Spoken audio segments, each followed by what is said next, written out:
ব্যাপারটা আত্মসম্মানের। দিন শেষে হচ্ছে মেয়েরা দেশের জন্যই খেলে। ফুটবলে বাংলাদেশের জন্য ২০২৫ সালটা ছিল অম্লমধুর অভিজ্ঞতার। বছরের শুরুতেই নারী ফুটবলারদের বিদ্রোহ। সাবিনা সানজিদাদের বাদ দিয়েই দল গোছাতে শুরু করেন হেড কোচ পিটার বাটলার। এমন সময় কিছুটা স্বস্তি হয়ে আসেন হামজা চৌধুরী। মার্চে তার আগমনে যেন নতুন প্রাণ পায় বাংলাদেশ দল।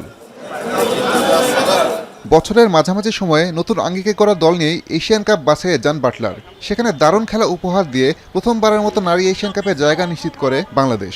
এক মাস পর ইতিহাস গড়ে অনূর্ধ্ব-20 নারী দলও। বয়সভিত্তিক পর্যায়েও এশিয়ান কাপ খেলার যোগ্যতা অর্জন করে লাল সবুজরা।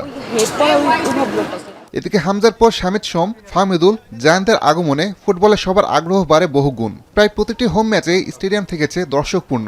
যদিও মাঠের খেলায় সাফল্যের দেখা মেলেনি। 8 ম্যাচে জয় এসেছে মাত্র 2টিতে। এশিয়ান কাপের চূড়ান্ত পর্বে যেতে না পারার আক্ষেপও আছে। তবে বছরের শেষ ম্যাচে দীর্ঘ 22 বছর পর ভারতকে হারানোর আনন্দ ধরা দেয় ফুটবলে।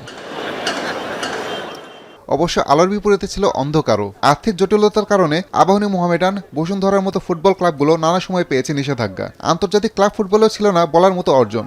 যদিও ঘরোয়া ফুটবলে 23 বছর পর লিগ শিরোপা জয়ের আনন্দে মেতেছিল মোহামেডান। আগের কয়েক বছরের তুলনায় ২০২৫ সালে ফুটবলের সাফল্যের হার ছিল তুলনামূলক বেশি। দর্শক আগ্রহ আগের চেয়ে বেড়েছে। বিদায়ী বছরের প্রাপ্তিগুলোকে সঙ্গী করে নতুন বছরে আরও এগিয়ে যাবে বাংলাদেশের ফুটবল, এমন স্বপ্নই এখন সমর্থকদের চোখে। আসাদুজ্জামান লিটন, এখন।